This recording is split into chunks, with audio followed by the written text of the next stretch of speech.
राजमहल की सेवा छोड़ने के लिए निर्देश दे दिया है। क्यों? ऐसा क्या हुआ?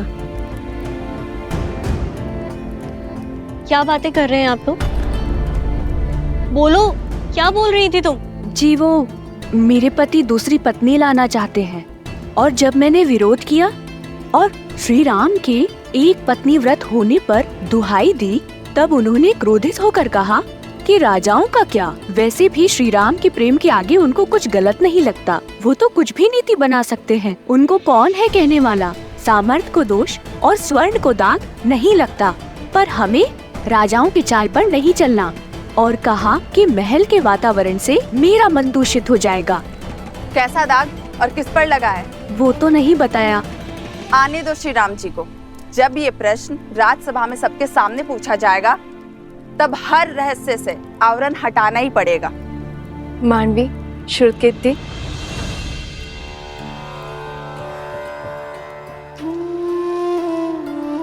राजभवन में जाके माताओं को प्रसाद नहीं देना।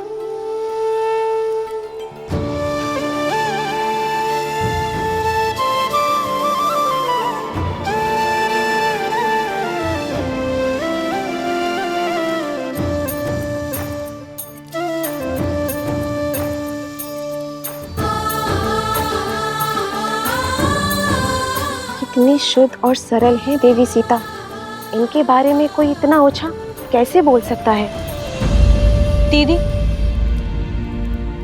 किसी दासी का पति राजमहल के वातावरण के बारे में आपत्तिजनक बातें फैला रहा है। राजा और रानी के विषय में शंका पनपना उचित नहीं है।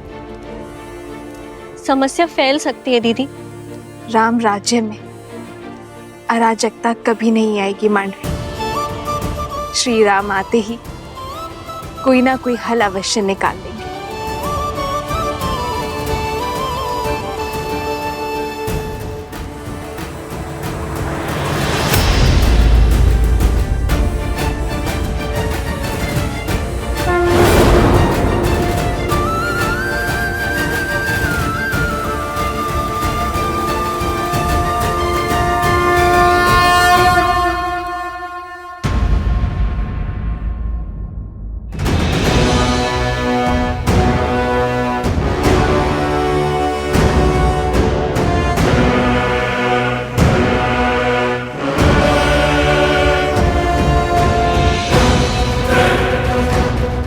भास्करण, आक्रमण से पूर्व अवसर दे रहा हूं। अपने आतंक का अंत करो और लौट जाओ। अभी तक तो आतंक का आरंभ भी नहीं हुआ है राम। और जहां तक रही अंत की बात, यदि मैं समय रहते लंका पहुंच गया होता तो युद्ध का अंत कुछ और ही होता। वही तुम्हारे रक्त से सागर को रंग देता। जो काम तब न हुआ वो अब होगा। इस रणभूमि में मैं तुम्हारा वध करके रावण के मृत्यु का प्रतिशोध लूंगा और तब होगा न्याय। प्रतिशोध से न्याय नहीं मिलता भास्कर्ण। प्रतिशोध केवल स्वयं को जलाता है। लौट जाओ। स्वयं के बल पर बड़ा अभिमान है ना तुम्हें राम। समाप्त होगा तुम भी और तुम्हारा अभिमान भी। भास्करण का तेज और संघर दमन का दमन तुम्हें सेना समेत ध्वस्त कर देंगे।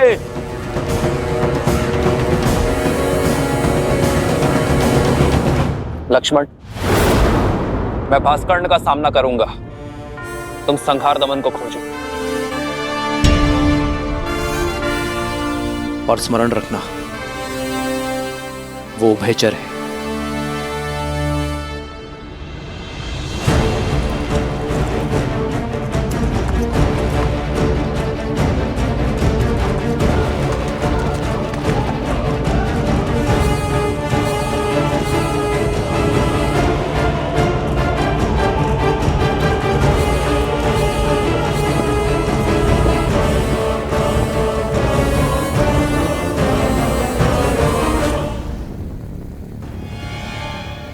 भास्करण का पुत्र संहार दमन, जिसमें सहस्त्रों बैलों का बल है, जिसके सानिध्य में आठों दिशाएं, सागर का बवंडर और चक्रवात है। साथ ही वो उभयचर भी है, जो जितनी सरलता से थल पर रह सकता है, उतनी ही सहिष्णुता से जल में भी जी सकता है।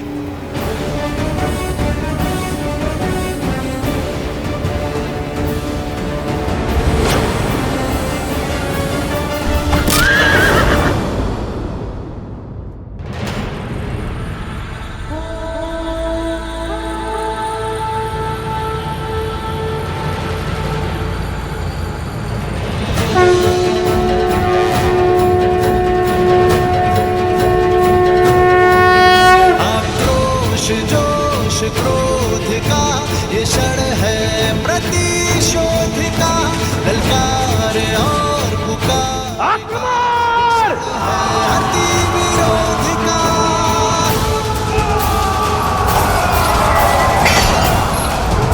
भास्कंड, श्री राम रण की सावधान। धरे जो धीर है आएगा प्रलय बरसने वाले तीर है धर्म के संग अधर्म के विरुद्ध है ये युद्ध है महायुद्ध है।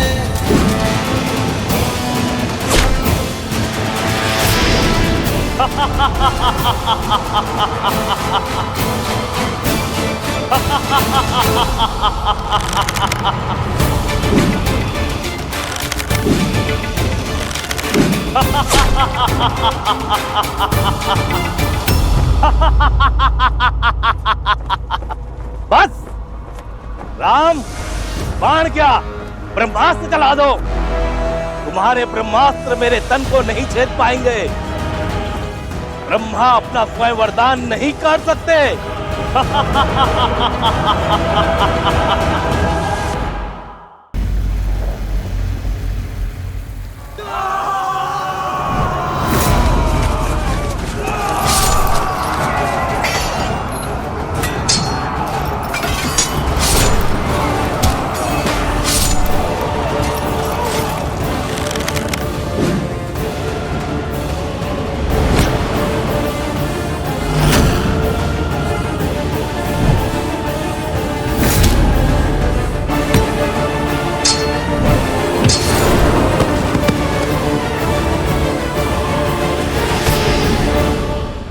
बताओ कहां है संगार रमन?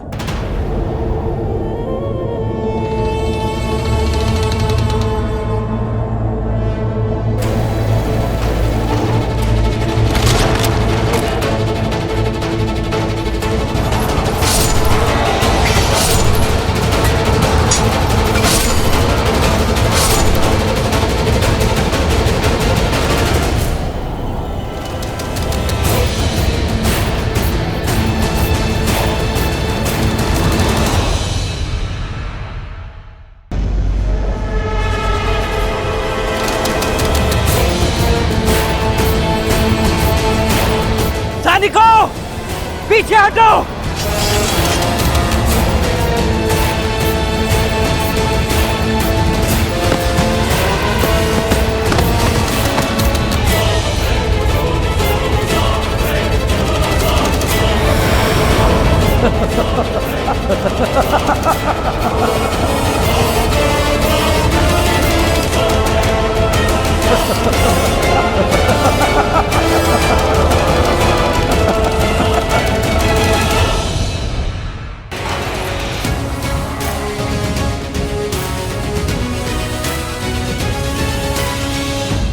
लक्ष्मण,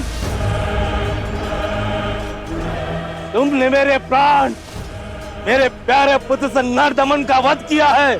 अब मेरे प्रकोप से तुम दोनों भाइयों को कोई नहीं बचा सकता, कोई नहीं। भास्कंड, ये क्रोध ही तुम्हारे विनाश का कारण बनेगा, क्योंकि सत्य और धर्म की लौ के आगे तुम्हारा ये झूठा दम अवश्य तोड़ेगा। आज तुम्हारे अत्याचार और आतंक का अंत होकर रहेगा भास्कंड।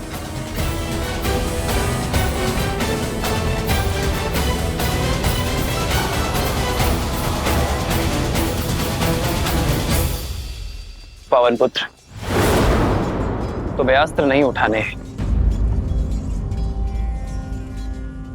किंतु इसके मर्दन के लिए तुम्हारी ही आवश्यकता होगी।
हनुमान,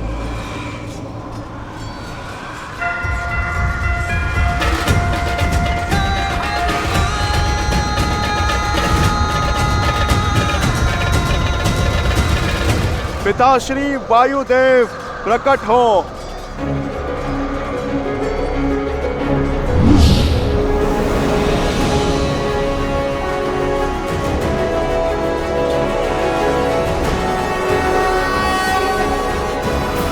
प्रणाम प्रभु। कैसे स्मरण किया पुत्र? पिताश्री, राम काज में आपकी सहायता की आवश्यकता है। मैं कुछ क्षण के लिए आपको अपने अंदर बसाना चाहता हूँ।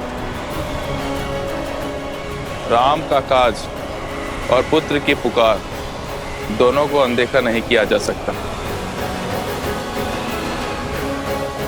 तथास्तु।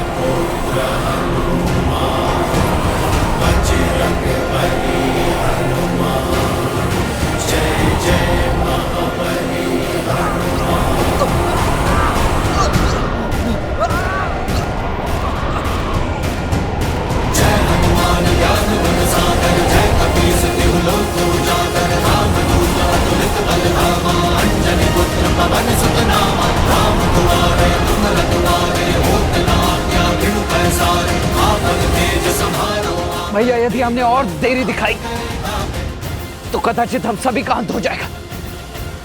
इससे पूर्व की कुछ अनर्थ आपको इसका संहार करना ही होगा। लक्ष्मण, वायु अब भास्कर्ण्य के संपर्क में नहीं है, किंतु वो धरा पर अब भी खड़ा है। जब तक वो युद्ध भूमि पर होगा उसका अंत असंभव है। लक्ष्मण,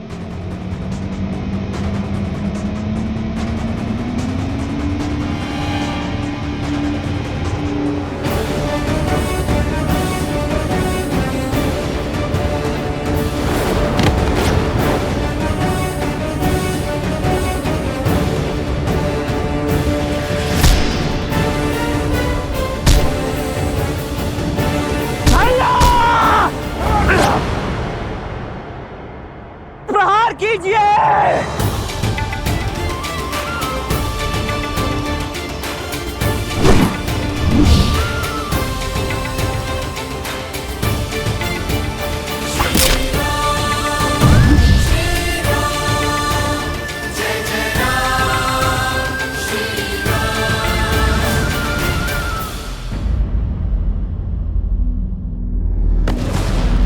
लक्ष्मण,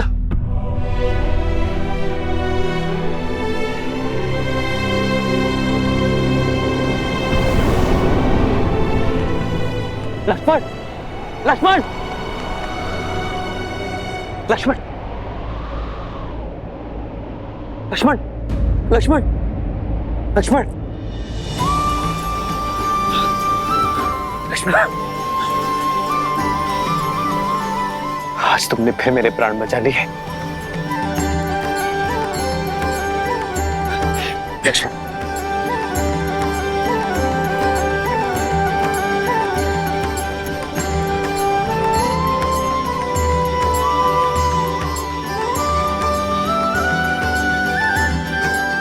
भैया, आपकी विजय के लिए तो मृत्यु से पराजय भी मेरे लिए परम विजय है।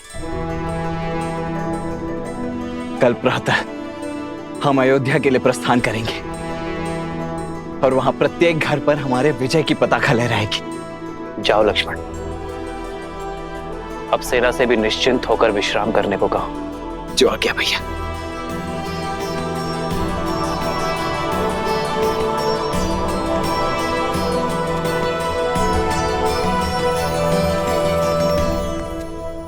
युद्ध अभी समाप्त नहीं हुआ है लक्ष्मण।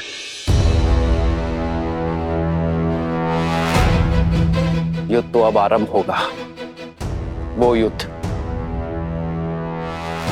जिसे लड़ने के लिए मैं अयोध्या से इतनी दूर आया।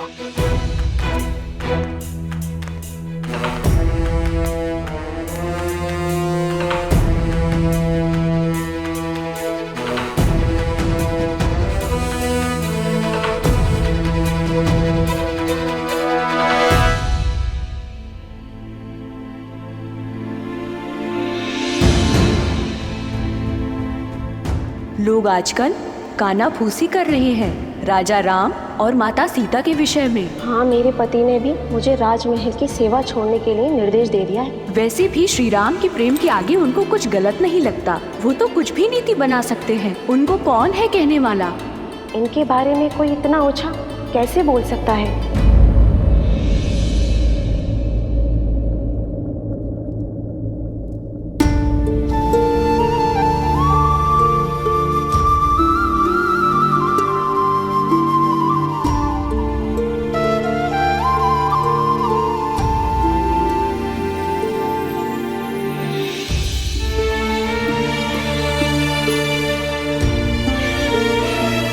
सीता कभी चिंतित हो ही नहीं सकती यार, परंतु एक होने वाली माँ का स्वप्न बिगड़ जाने का शोक अवश्य है।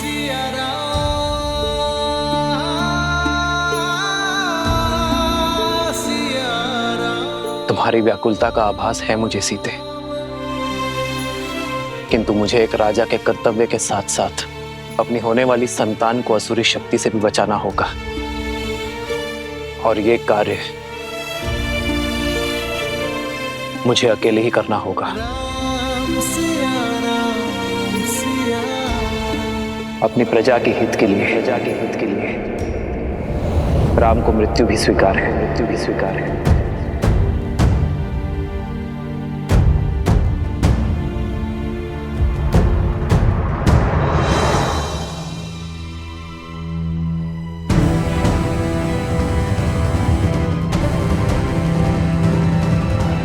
इतनी रात्रि में धनुष लेकर प्रभु अकेले कहाँ पे जा रहे हैं?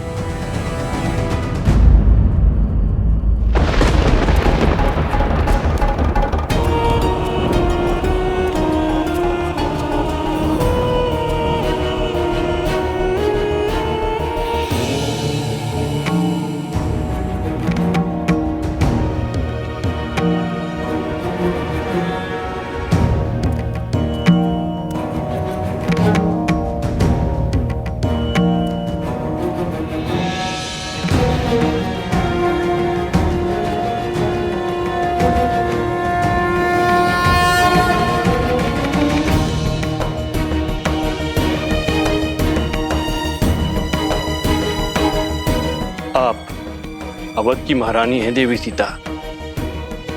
आपका व्यथित होना प्रजा के हित में नहीं। प्रजा की ही चिंता में हूँ गुरुवर। नागरिकों के विचारों में मलिनता आ रही है और मन में शंका का विष घुल गया है। ये नगर में कौन सी असुरी शक्ति पग पसार रही है गुरुवर?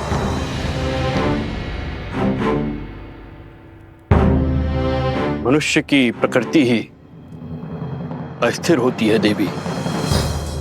सफलताओं के बीच असफलता का भय, यात्रा के प्रारंभ होने में घर छूट जाने का भय, विवाह के समय स्वतंत्रता छिनने का भय, नए उत्तरदायित्वों का संकोच सदा रहता है। मन में सदा द्वंद्वों का भंवर चलता ही रहता है। ये उचित है कि संसार का आधार सत्य है, किंतु यहां असत्य भी उपस्थित रहता है।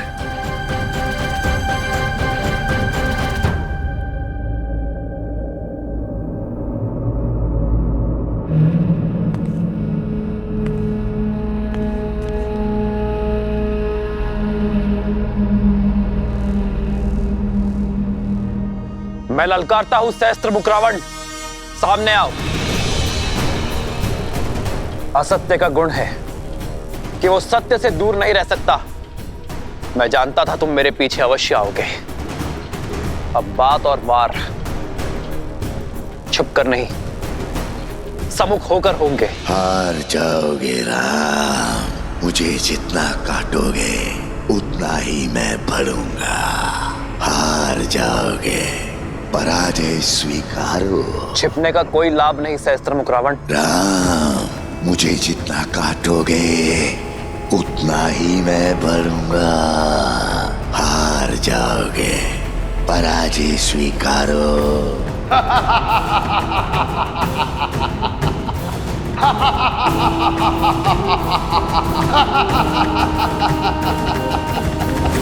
क्या राम राज्य भी भय की छाया में श्वास लेगा? क्या यहाँ भी सत्य और असत्य इतना समीप हो जाएगा कि उचित अनुचित के मध्य की रेखा ही मिट जाएगी?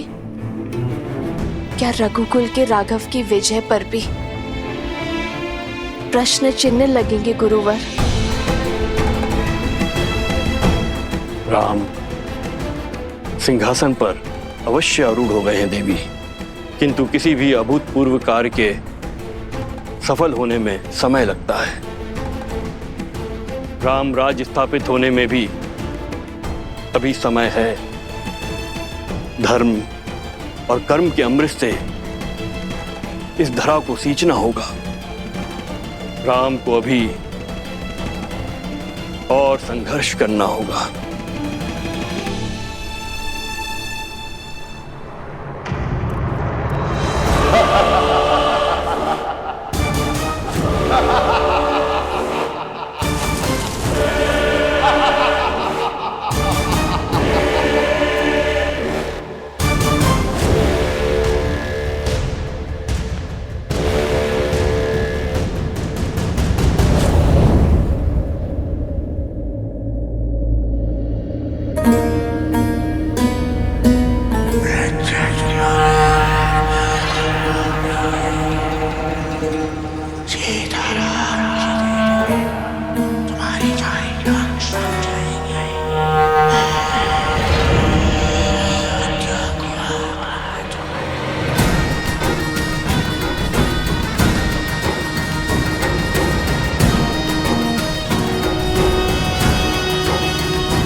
क्या इतना सरल लगता है मेरा अंतराम?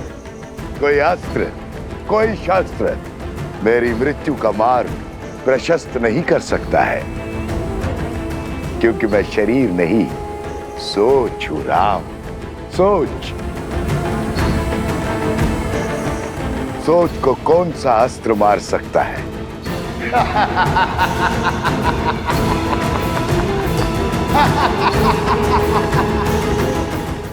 इस असुरी शक्ति को नहीं हरा सकते गुरुवर।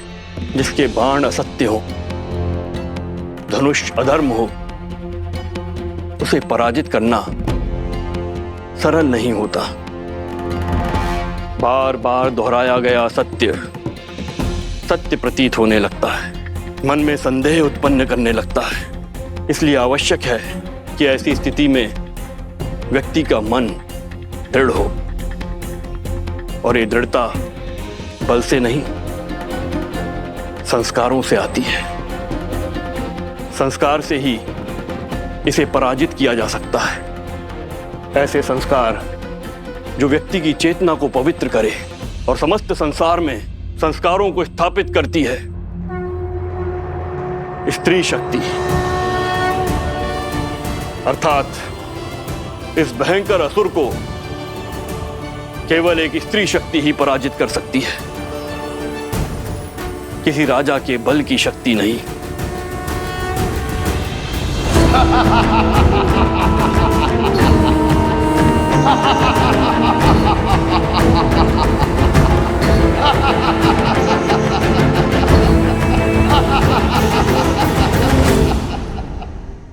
वृक्ष सरलता से कट जाते हैं राम, पर मैं सारे जगत में उगने वाली घास हूं, जो दिखती तो निर्बल है पर होती अनंत है।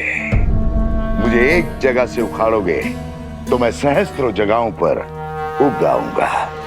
मेरा खून बहाओगे तो मैं रक्त बीज बन जाऊंगा।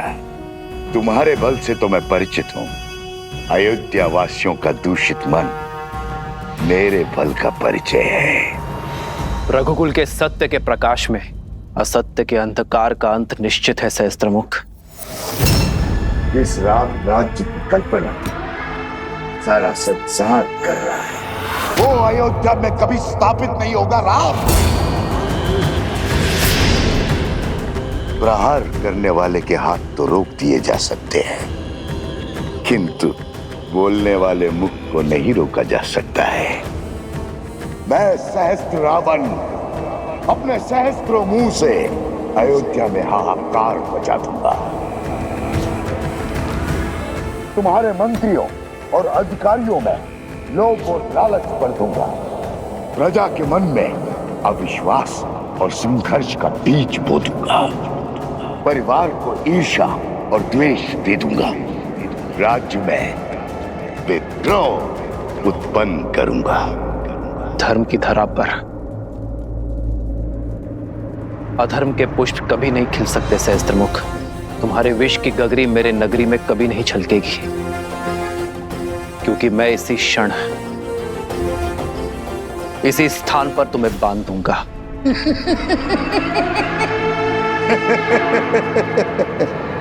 देर कर दी राम, बाण धनुष से छूट चुका है। प्रजा छोड़ो, तुम तो अपनी पत्नी सीता की भी रक्षा नहीं कर पाओगे।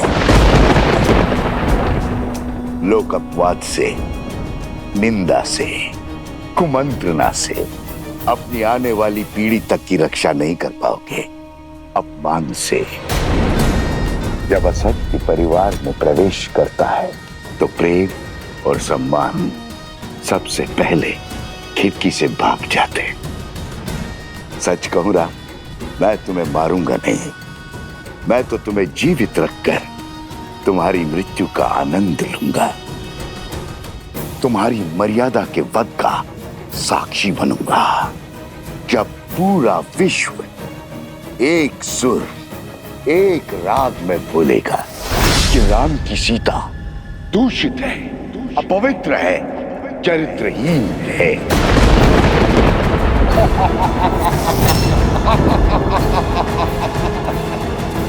पापी, तूने मेरी माता के लिए अपशब्द कहे। हनुमान,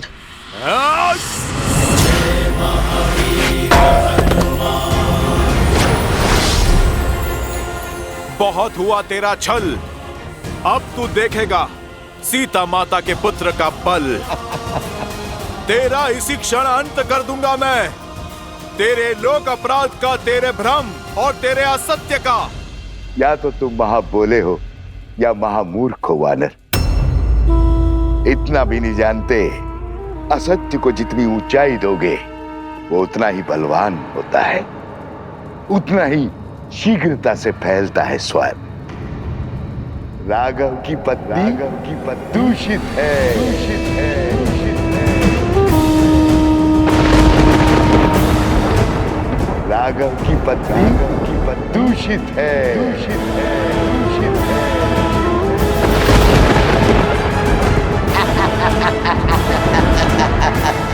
राघव की पत्नी दूषित है।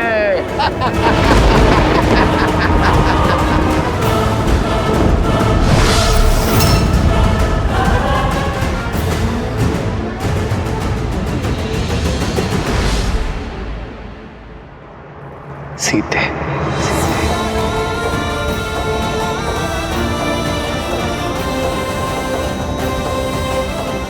अधर्म ने चाहे जितने भी सशक्त कवच पहने हो, मेरे श्री राम उसके अंत का कोई ना कोई हल अवश्य निकाल लेंगे।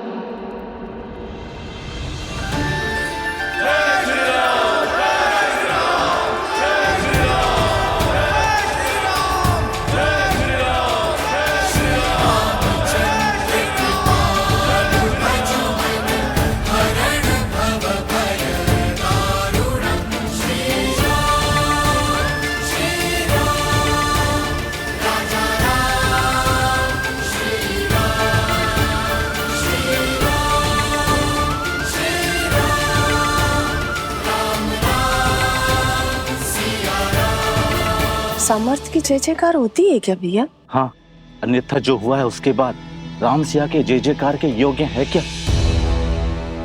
जिस राम राज्य की कल्पना सारा संसार कर रहा है, वो अयोध्या में कभी स्थापित नहीं होगा। राम, तुम्हारे मंत्रियों और अधिकारियों में लोभ और लालच भर दूंगा, परिवार को ईर्ष्या और द्वेष दे दूंगा, राज्य में विद्रोह उत्पन्न करूंगा। हनुमान, ध्यान रहे, सहस्त्रमुख का उल्लेख अयोध्या में किसी के आगे नहीं होना चाहिए। पर प्रभु, प्रजा को सावधान करने की आवश्यकता है। जानता हूं हनुमान, किंतु युद्ध में विजय के पश्चात प्रजा और सेना केवल उत्सव की कामना करते हैं, अवसाद की नहीं।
वैसे तो राम ने कई युद्ध जीते हैं, लेकिन ये राजा राम की पहली विजय है। माता, आपको देखना चाहिए था कैसे भैया ने उस दुष्ट भास्करण का वध किया। ना वो धरती पर था और ना ही वायु में। हनुमान जी के सहयोग के कारण हनुमान जी ने इस युद्ध में भले ही सैनिक ना बनकर परंतु भैया का सेवक बनकर अपना पूर्ण योगदान दिया है। उनके बिना ये विजय संभव नहीं थी, है ना भैया? इतना विनम्र मत बनो लक्ष्मण। मेरी वीरता की गाथा बताने में अपना शौर्य छुपा बैठे। संहार दमन को कितने साहस के साथ मारा है तुमने, और भास्करण का वध करने में अपने प्राण तक दांव पर लगा दिए। ये विजय केवल राजा राम की नहीं, समस्त अयोध्या की है। और अयोध्या इसी प्रकार हर युद्ध को जीतेगी, फिर चाहे वो युद्ध भीतर का हो या बाहर का। राम सिया राम सिया राम सिया राम, राम सिया राम सिया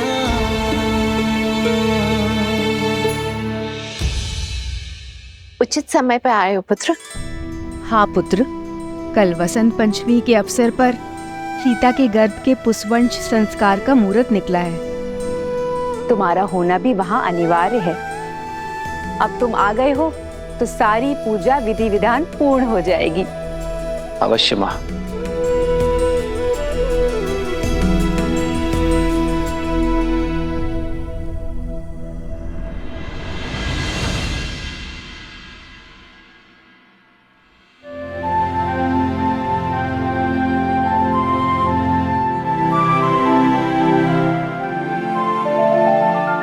चौंकिए मत,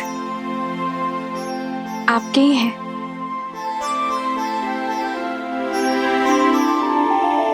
कौशल्या माता ने दिए। कह रही थी जिन खिलौनों से पिता खेले हैं पुत्र भी उन्हीं से खेलेंगे। वैसे राजा बनने के पश्चात आप एक वचन भूल सा गए हैं आर्य। कैसा वचन सीते? वही जो विवाह के समय दिया था। आधा अंग है हम एक दूसरे का, सुख के साथ साथ दुख और चिंता में समान भागीदार है। तो बताइए ऐसा क्या है आर्य जिसने आपकी विजय की मुस्कान को धुंधला कर दिया है?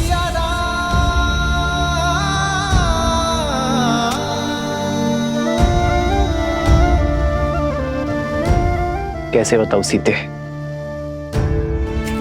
समय और नियति बहुत बड़ी परीक्षा लेने वाले हैं। आने वाला कल बहुत बड़ी कसौटी है।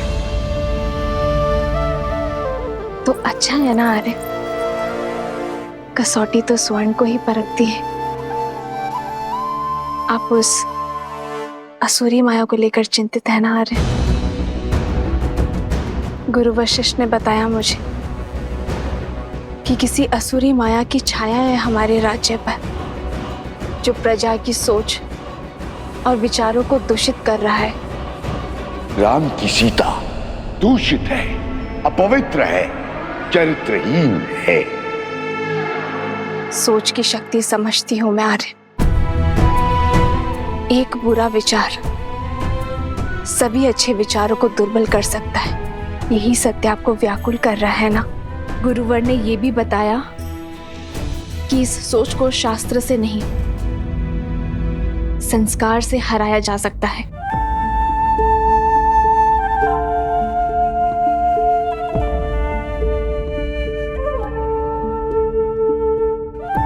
गुरुदेव ठीक कहते हैं सीते।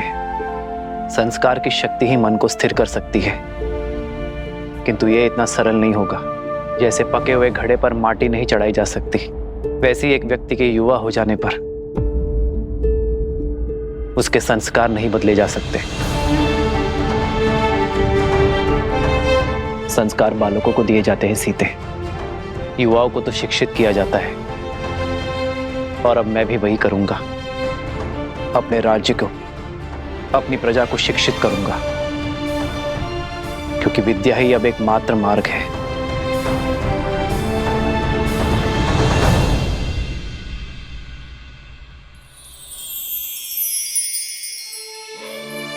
मुझे पूरा विश्वास है आप पर आर्य। जो आपने ठाना है उसे पूरा अवश्य करेंगे।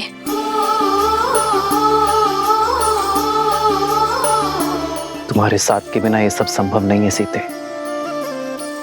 तुम्हारा मुझ पर अटूट विश्वास ही मेरी शक्ति है। जन्म जन्म का है ये संगम, राम रतन सीता वैभव धन। अर्धांगिनी हूँ आपकी, सदा आपके पास। हम दोनों मिलकर सब संभाल लेंगे आर्य। हम दो नहीं सीते, हम तीन। हमारे प्रेम और संस्कार का संगम है ना हमारे साथ। राम सिया राम सिया राम सिया राम, राम सिया राम सिया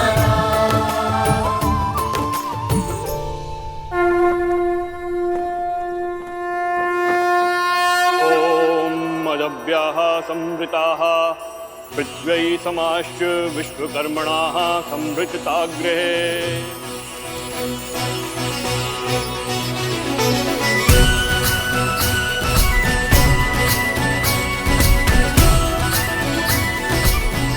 पुत्री, ये किलोई भस्म है। इसे अपने दाहिने हाथों से अपने नाक के ऊपर लगाओ और श्वास के साथ भीतर लो। किलो की ये गंध तुम्हें और तुम्हारी संतान को स्वस्थ रखेगा। भवन अमंगल हारी, द्रवहु सुदशरथ अजर बिहारी। राम सिया राम सिया राम जय जय राम। गर्भ धारण के बाद यह औषधि अमृत के समान होती है राम। जिस प्रकार सूर्य की किरण पृथ्वी को जीवन देती हैं, उसी प्रकार यह औषधि गर्भास्थ शिशु को पोषण देती है। शरीर के साथ साथ आत्मा को भी शक्ति प्रदान करती है। माता शिशु का आधार होती है। शिशु के प्रति अपने दायित्व को लेकर सदा सज्ज रहती है। किंतु शिशु और समाज के कल्याण के लिए माता पिता के साथ साथ परिवार के जनों को भी यह आश्वासन देना होगा कि वो गर्भ में पल रहे शिशु को सभी समाज की कुरीतियों से बचाएंगे और उसके विकास के लिए सदैव सहायक रहेंगे।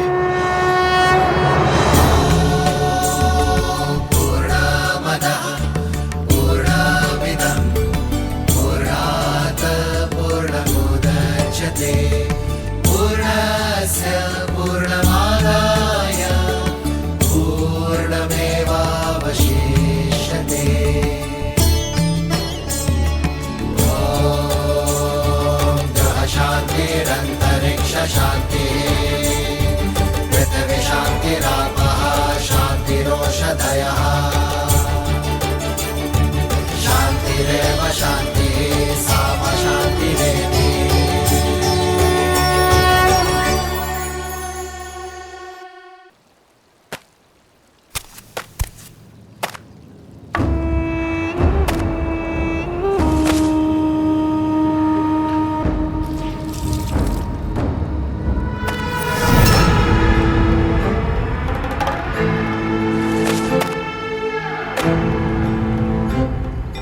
मित्रवस्त्रक, जाने कहां से कपड़ों पे ये लांछन लग गया।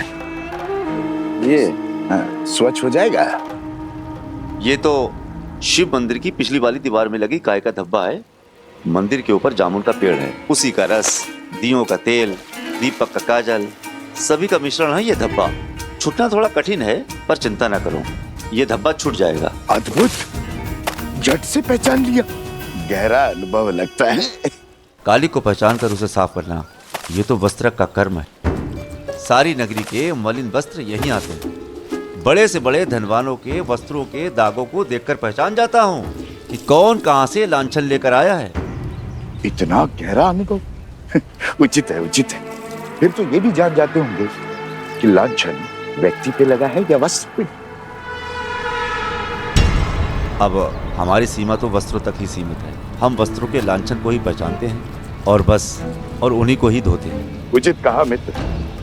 वस्त्र पे लगा लांछन तो धुल सकता है, किंतु व्यक्ति पे लगा लांछन कभी नहीं धुलता, और विशेषतर व्यक्ति यदि नारी।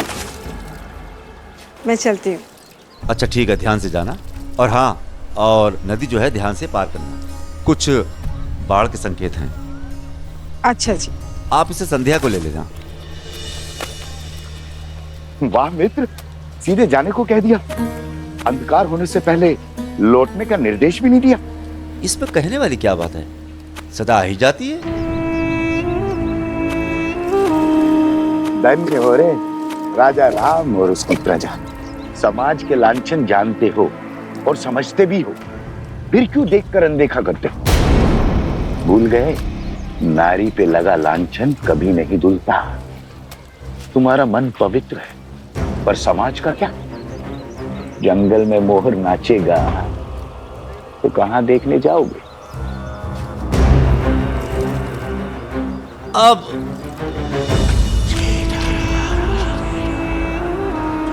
अरे ऐसा है, दिन ढलने से पहले आ जाए।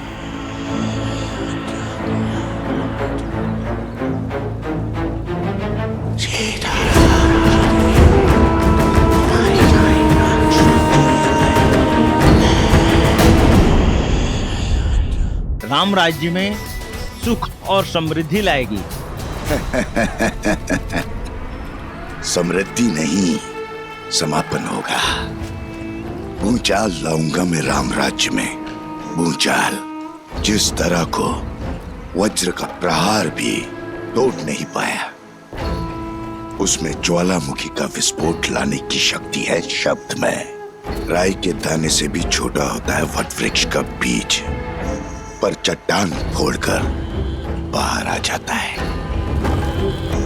सबके वस्त्रों को धोने वाले इस वस्त्र के मन में मैंने जो कलुषित धब्बा छोड़ा है, वो धीरे धीरे फैलकर पूरे राम राज्य पर ग्रहण लगा देगा।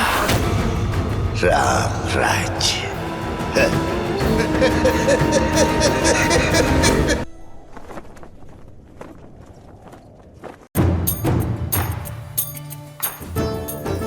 शीघ्र ले जाओ।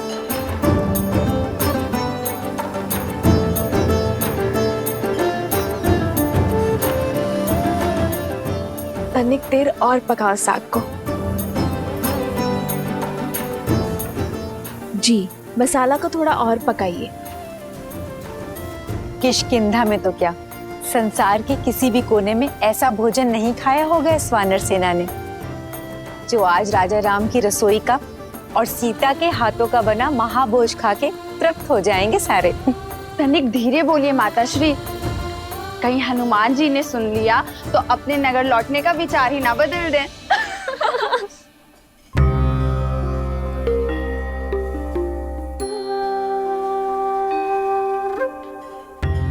देखो तो, हनुमान जी स्वयं आए हैं कि उनकी सीता मैया उनके लिए क्या क्या बना रही हैं। आए नहीं है दीदी, भोजन की सुगंध उन्हें यहाँ खींच कर लाई है। क्यों हनुमान जी?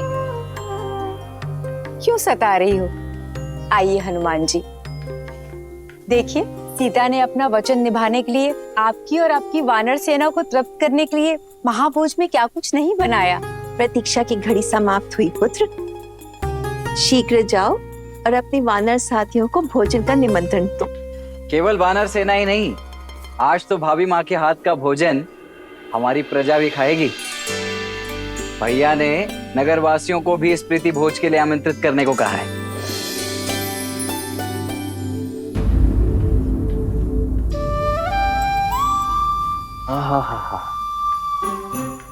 इतनी अद्भुत सुगंध, मेरी तो भूख इस सुगंध से ही तीव्र हो बैठी है। भाभी माँ, आज तो अत्यंत आनंद आएगा। आप सभी शीघ्रता कीजिए, भूख तीव्रता से बढ़ रही है। हनुमान,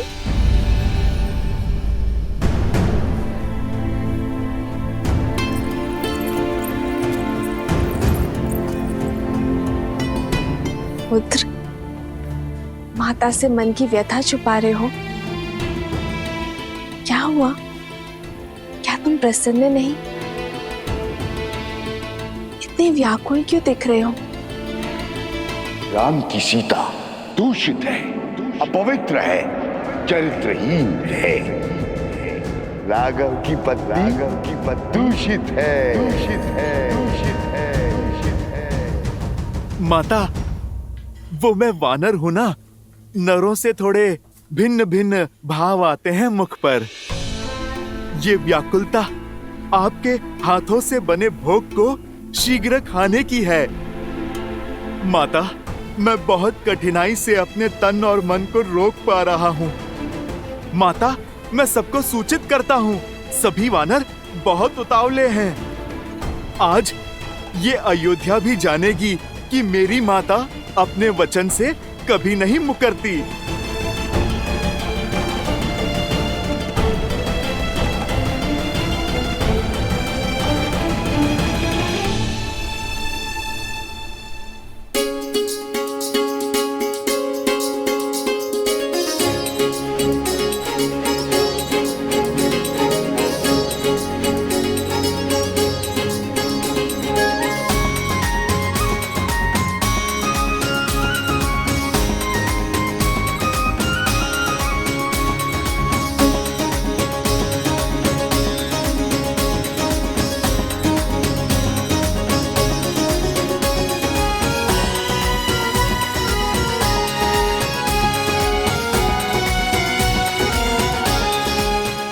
अद्भुत, आनंद आ गया प्रभु। जय सिया माता की। लगता है माता सीता ने नहीं, स्वयं मां अन्नपूर्णा ने भोग बनाया है।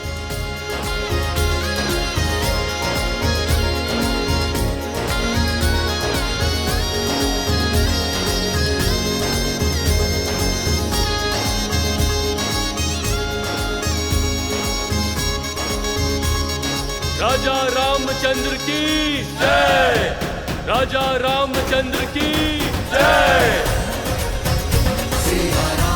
सीता मैया की जय, सीता मैया की जय। सोचता हूँ महाराज से याचना कर यहीं रुक जाऊं। इतना स्वादिष्ट भोजन तो किष्किंधा में कहाँ मिलता है। सत्य वचन, पेट भर गया किंतु मन है कि बढ़ता ही नहीं। और खाओ, अभी भोजन समाप्त कहाँ हुआ है। देखो, हनुमान जी अभी भी जीम रहे हैं।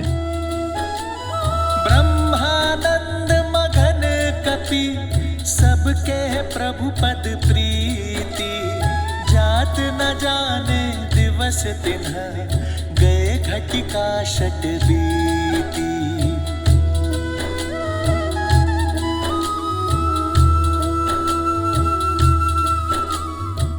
तनिक कड़ी बाजरा थोड़ा और मिलेगा?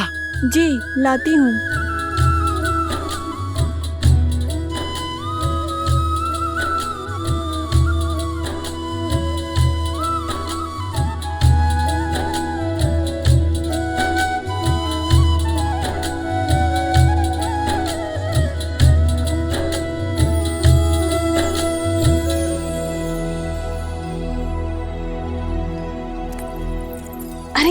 खड़े क्यों? जाओ, कड़ी बाजरा लेकर जाओ।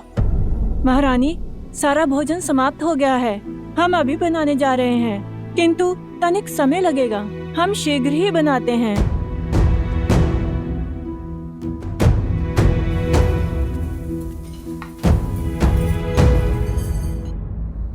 कड़ी बाजरा आने तक ये लड्डू लीजिए ना हनुमान जी।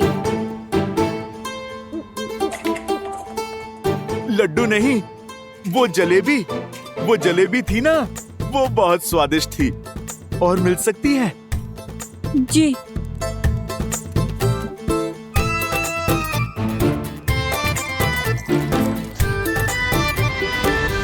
आर्य, रसोई में सारा भोजन समाप्त हो गया है।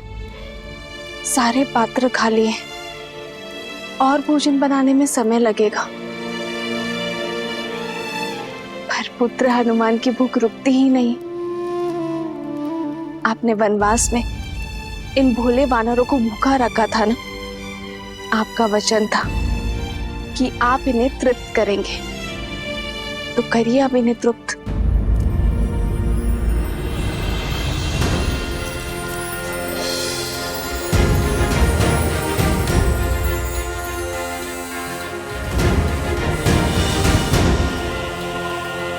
एक जलेबी? माता, इससे क्या होगा? आप कृपा करके 2 थाल और ले आइए। जी।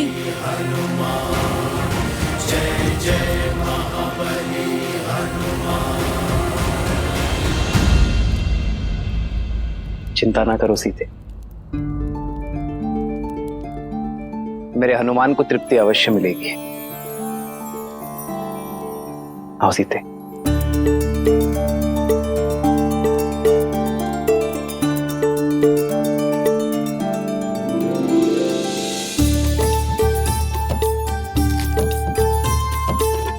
ये लो सीते, इसे हनुमान को खिलाओगी, वो तृप्त हो जाएगा।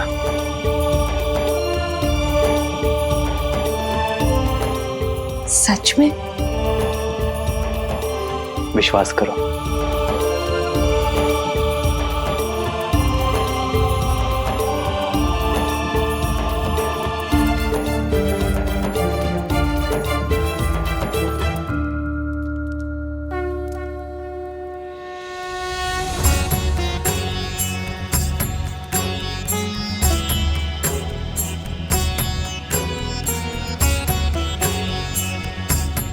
भक्त के लिए भगवान का भोग पूरा हुआ।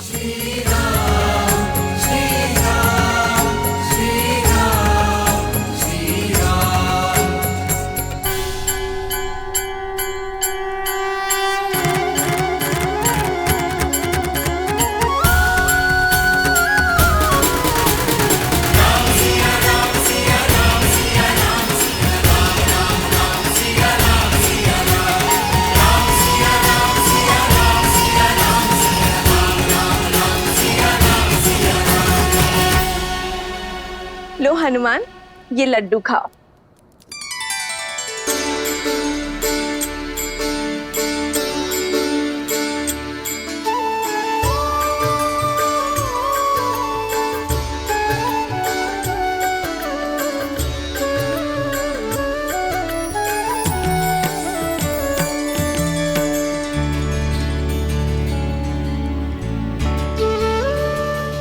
भज मन राम नाम सुखदाई, भज मन राम नाम सुखदाई, भज मन राम नाम सुखदाई, भज मन राम नाम सुखदाई, भज मन राम नाम सुखदाई। सच माता, आप तो साक्षात अन्नपूर्णा माँ हैं। भोजन तो बहुत स्वादिष्ट था, मेरा तो पेट ही भर गया माता। अरे ऐसे कैसे? बाद में फिर कहोगे कि माता ने पेट भर भोजन नहीं खिलाया। लो 1-2 लड्डू और खा लो। नहीं माता, तन और मन दोनों तृप्त हो गए।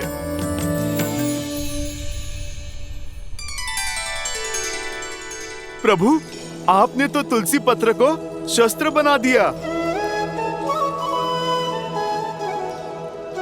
नहीं हनुमान, राम नाम मणि दीप धरु, जीह दे हरि द्वार, तुलसी भीतर बारे हूँ, जो चाहसी उजियार। ये क्या पिताश्री? जो भूख इतने व्यंजनों से तृप्त नहीं हुई, वो राम नाम लेकर तुलसी पत्र से कैसे तृप्त हुई? ऐसा इसलिए गणेश, क्योंकि हनुमान की भूख शारीरिक तो थी ही नहीं, उनका तो अंतर्मन अतृप्त था। और वैसे भी तुलसी को तो श्री नारायण का प्रसाद ही कहते हैं। और जब देवी सीता ने राम नाम लिखा तुलसी पत्र हनुमान को परोसा, तो हनुमान की भूख तृप्त हो गई। जानते हो क्यों? क्योंकि जब भगवान का प्रसाद भक्त को मिलता है, तो भक्त का तन और मन दोनों तृप्त हो जाते हैं। और तब राम नाम में रमे हनुमान के भीतर राम नाम सदा के लिए रम गया। जब भक्त अपने भगवान का नाम जपता है, तो वो नाम उसके अंतर मन में रच बस जाता है। ये होती है नाम जप की शक्ति। और वैसे भी भक्त चाहता क्या है? अपने प्रभु का आशीर्वाद, उनका स्नेह। और जब वो उन्हें प्राप्त हो जाता है तो भर गया उनका पेट। अद्भुत! एक तुलसी पत्र और उस पर लिखा नाम कितना सामर्थ्य रखता है। गणेश, शक्ति तुलसी पत्र में नहीं, विश्वास और श्रद्धा में है। ये भोग का आकार नहीं देखता, केवल उसके पीछे छुपा प्रेम और भाव को देखता है। हनुमान जी को इतने व्यंजन खाते देख हमें भी भूख लगने लगी है। कुछ तो खाकर आता हूँ। माता ने तो मोदक भी बनाया है।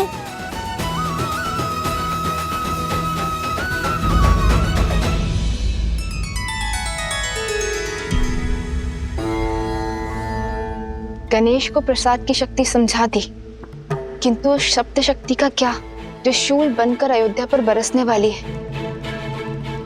शब्द वो शस्त्र है देवी, जो या तो तार दे या मार दे।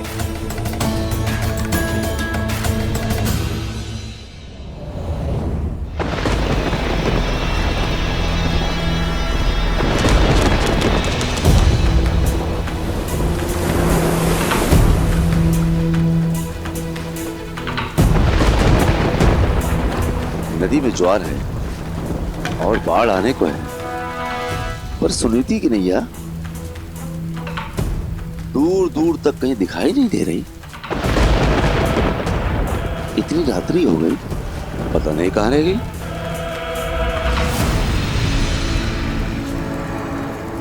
मिला, मेरी कुटिलता के बीज को सींचने के लिए जल मिला।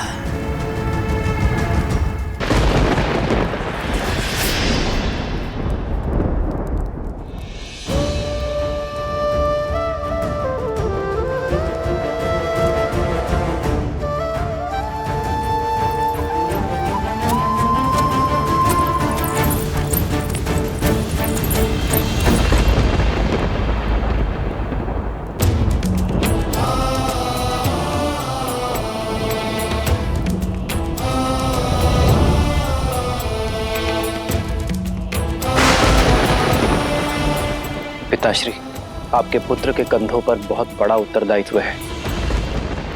हमारे पूर्वजों ने जिस महान राज्य की स्थापना की है, मैं उस पर कोई आँच नहीं आने दूंगा, चाहे उसके लिए मुझे कोई भी निर्णय क्यों ना लेना पड़े, कितना भी बड़ा बलिदान क्यों ना देना पड़े। मैं पीछे नहीं हटूंगा पिताश्री।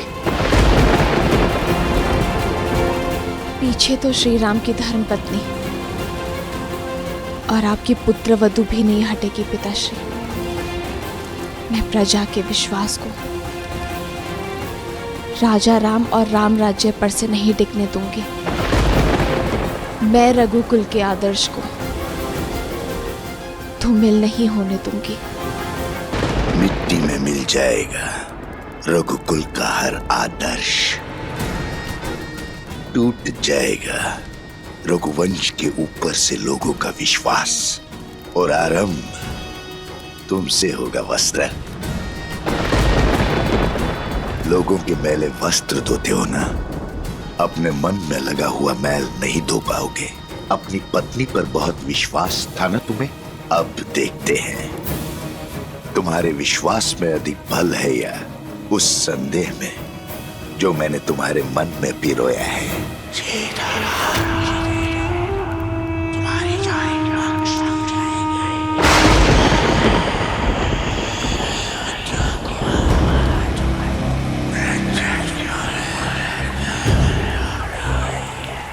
क्या नदी के उग्र होने के कारण सुनीता नहीं है,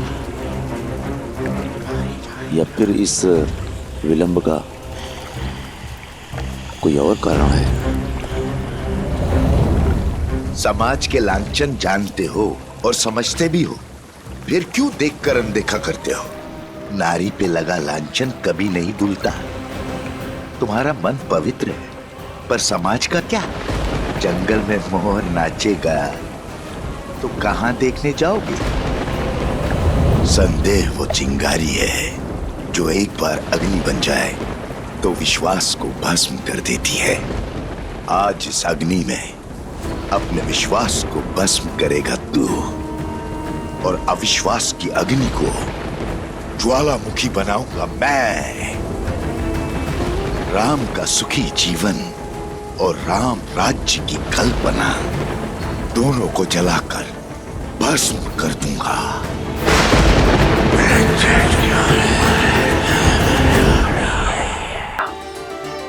धर्म की सारी विद्या, सारे शास्त्र, सारे सिद्धांत भूलकर भी एक व्यक्ति धर्मात्मा कहलाया जा सकता है यदि वो एक सिद्धांत कभी ना भूले, अपना दिया हुआ वचन कभी ना तोड़ना।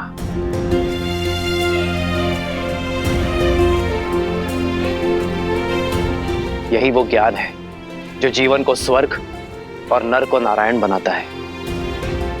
विचार करो, एक मनुष्य बीहड़ में तपते रेगिस्तान में प्यासा भटक रहा है, और यदि कोई उससे आकर कहे कि उत्तर नहीं पूर्व में जाना है, मैं वचन देता हूं वहां तुम्हें कुआं अवश्य मिलेगा, और यदि उस व्यक्ति का वचन मिथ्या निकल जाए तो उस प्यासे का जीवन संकट में आ सकता है। तुम्हारा ये वचन किसी के जीवन जीने की योजना का आधार हो सकता है, किसी को कुछ पाने का विचार दे सकता है, किसी को जीवन जीने का आधार देना और वो आधार कभी ना छीनना, यही तो वास्तविक धर्म है। यदि किसी व्यक्ति का जीवन वचन टूट जाने के कारण संकट में आता है तो पाप वचन देने वाले को ही लगता है। ये बात हर राजा, हर नेता, हर नायक को स्मरण रखनी चाहिए। रघुकुल की भी तो यही रीत है, प्राण जाए पर वचन मिथ्या ना हो पाए। रघुकुल रीत सदा चली आई, प्राण जाए पर वचन न जाए। श्री रामचंद्र कृपालु भजु मन हरण भव भय दारुणम, नव कंज लोचन कंज मुख कर कंज पद कंजारुणम।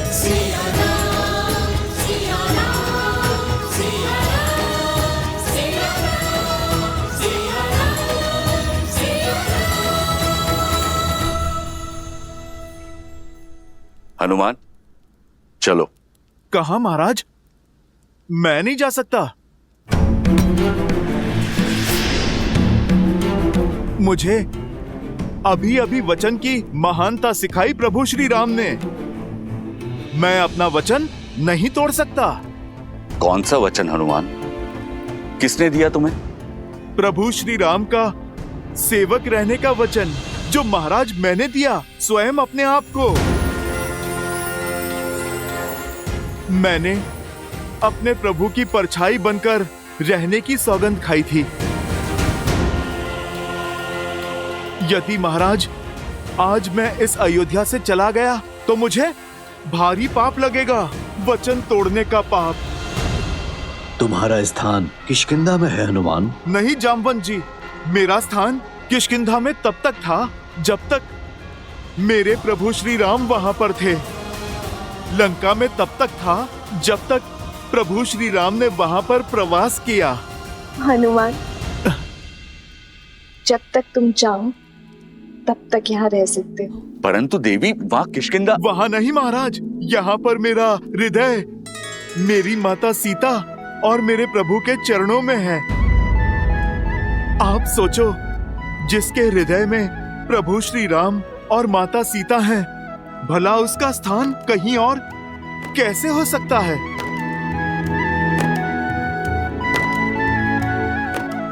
हनुमान, प्रभु श्री राम की भक्ति तो एक भाव है, वो कहीं से भी की जा सकती है। भक्ति के लिए स्थान नहीं, भावना चाहिए। महाराज सुग्रीव, वही भावना ने मुझे यहाँ इस स्थान पर रोक रखा है। मैं इससे अंतर नहीं कर सकता। अंतर तो मन में मापा जाता है हनुमान। यदि व्यक्ति के मन मिले हो तो वो कहीं भी रहे, अंतर नहीं होता। अगर व्यक्ति के मन में अंतर हो तो वो पास होते हुए भी दूर होता है। श्री राम तो रोम रोम में, इस भू के हर कण कण में है।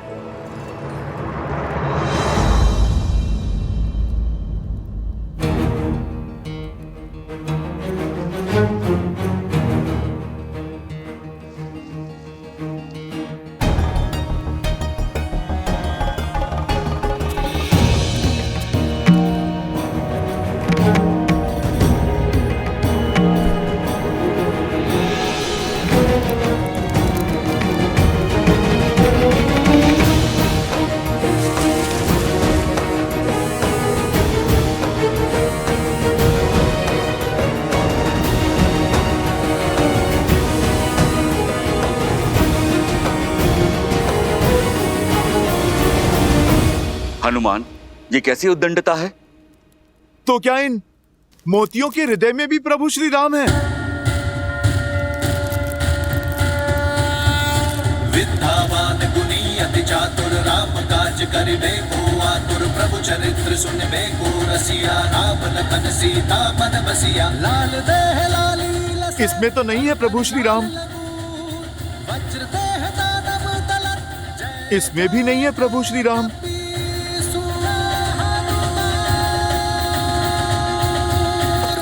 प्रभु श्री राम तो किसी वस्तु में भी नहीं है। प्रिय हनुमान, हृदय में श्री राम की छवि होने का अर्थ ये नहीं है कि सत्य में उनकी छवि वहां दिखाई दे। ये तो बस कहने भर की बात है। नहीं नहीं लक्ष्मण भैया, भक्ति में जो कहा जाता है वो सत्य में भी होता है। प्रभु श्री राम को हृदय में बसाना और बसना ही क्या, यदि प्रभु की छवि इस हृदय में ना उतर जाए, स्वयं और इस संसार को दिखाई ही ना दे। अरे रहने दीजिए हनुमान जी, मान गए आप नहीं जाना चाहते यहाँ से, पर ऐसे असत्य तो मत कहिए। अच्छा बताइए, क्या आपके हृदय में श्री राम की छवि दिखाई देगी?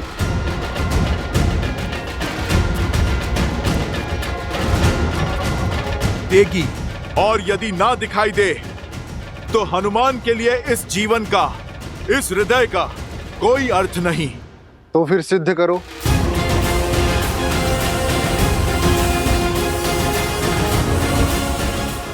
मैं अभी इसी क्षण सिद्ध करूंगा कि प्रभु श्री राम के प्रति मेरी निष्ठा सच्ची है, कि मेरे इस हृदय में मेरे प्रभु की छवि बसती है।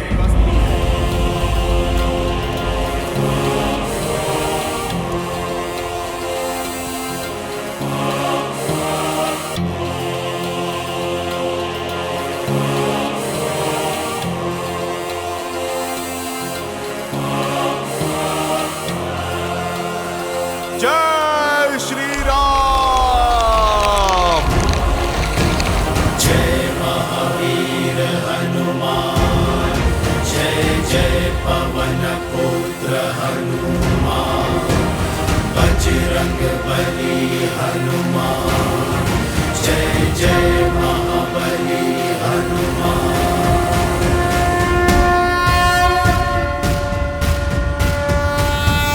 विद्यावान गुणी अति चातुर राम काज करिबे को आतुर प्रभु चरित्र सुनबे को रसिया राम लखन सीता मन बसिया लाल देह लाली लसै अरुधरि लाल लगूर वज्र देह दानव दलत जय जय जय कपीसु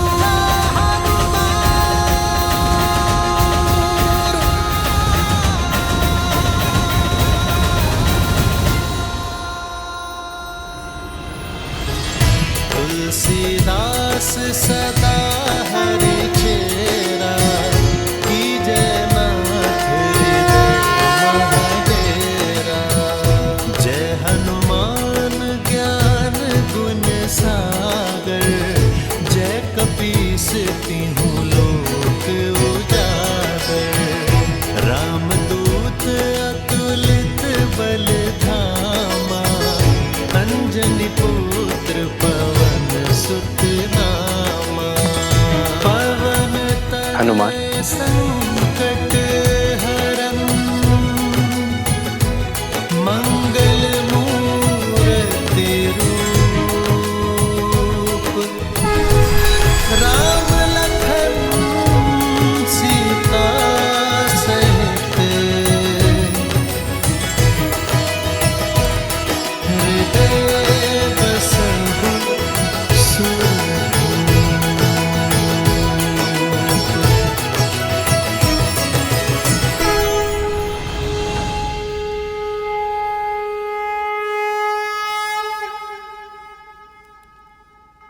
हनुमान ने उचित कहा मित्र। अब हनुमान किष्किंधा के नहीं, राम के हैं, मेरे हैं, और आजीवन अयोध्या में ही रहेंगे।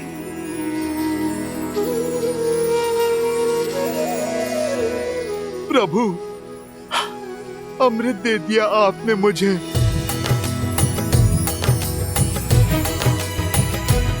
श्री गुरु चरण सरोज रज निज मनु मुकुर सुधारे। हनुमान, तुम जैसा भक्त पाकर तो स्वयं भगवान भी धन्य हो जाते हैं। वचन दो, चाहे मैं श्री राम के साथ रहूं ना रहूं, तुम सदा श्री राम के साथ रहोगे।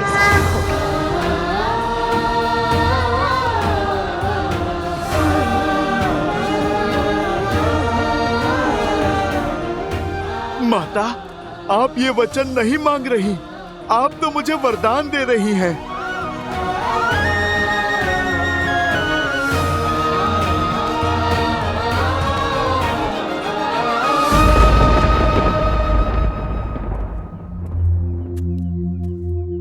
मेरी पत्नी अब तक नहीं लौटी, कुछ पता नहीं कहाँ रह गई।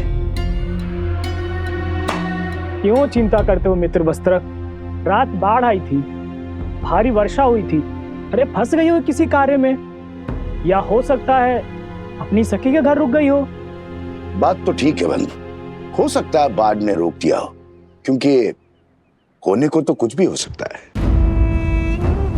अरे भाई, ऐसे मत देखो मुझे, मैं तो शास्त्रों की युक्ति बता रहा हूं। शास्त्रों में लिखा है कि मनुष्य स्वभाव से ही समाज के बनाए नियमों के विरुद्ध जाता है। जैसे बच्चे को खाने को कह दो तो वो दौड़ने भागता है, वैसे ही व्यक्ति को जो भी कार्य कहोगे उसके विरुद्ध जाने की चेष्टा उसके मन में सदा होती है। क्योंकि मनुष्य बना तो माटी से ही, अब जहां स्वर्ण होता है वहां मलिनता भी होती है। इसलिए स्त्री हो या पुरुष, राजा हो या रंक, अवसर मिलते ही पाप की ओर दौड़ पड़ता है। अपने परिवार में पाप की संभावना को सबसे पहले पहचानना चाहिए। क्यों किसी भले व्यक्ति पे लांछन लगाते हो? अरे भैया, मैं तो स्वयं के वस्त्रों पर लांछन दुलवाने आया हूं। अब तुम्हें क्या बताऊं, आंखें बंद कर लेने से दिन में भी अंधकार हो जाता है। जब तक सामने है सब भले हैं। जैसे ही आंखों से ओझल हो गए, अब जंगल में मोर कहाँ नाचा, किसके साथ नाचा, कहाँ देखने जाओगे?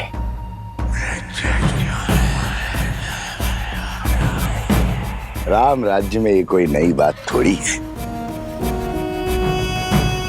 देखो भैया, मैं महारानी सीता पर जो महीनों रावण के पास रहकर आई है, उस पर कोई लांछन नहीं लगा रहा हूं, और ना ही मेरा इस वस्त्र की पत्नी से कोई बैर है। किंतु समाज में शुद्धि बनाए रखने का कार्य तो समाज को ही करना होगा, अन्यथा क्या होगा? किसके घर में किसकी संतान पल रही है, किसे पता होगा? अब अयोध्या के राज सिंहासन पर इक्ष्वाकु वंश का राजा है या किसे आभास होगा? छोड़ो भी। जब महारानी सीता जो महीनों पराए घर में रहकर आई, उसकी पवित्रता की सौगंध खाई जा रही है, तो इस बेचारे वस्त्र की पत्नी कैसे मलिन हो गई? वो तो सिर्फ एक रात से बाहर है। अयोध्या की बातें अयोध्या ही जाने।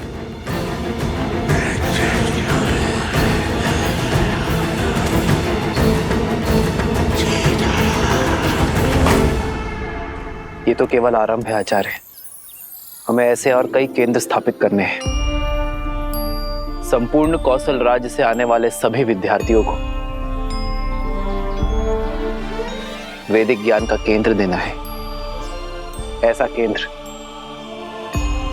जहां केवल आध्यात्मिक और वैदिक ज्ञान ही नहीं बल्कि व्यवहार की कुशलता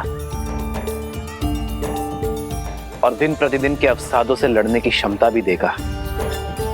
चरित्र और शारीरिक बल को विकसित करने का अवसर भी दिया जाएगा, क्योंकि जो तन और मन से सामर्थ्यवान होगा वही समाज की अनुचित सोच से भी लड़ पाएगा, उसे बदलकर रामराज्य स्थापित कर पाएगा। इसीलिए आपको आमंत्रित किया गया है आचार्य।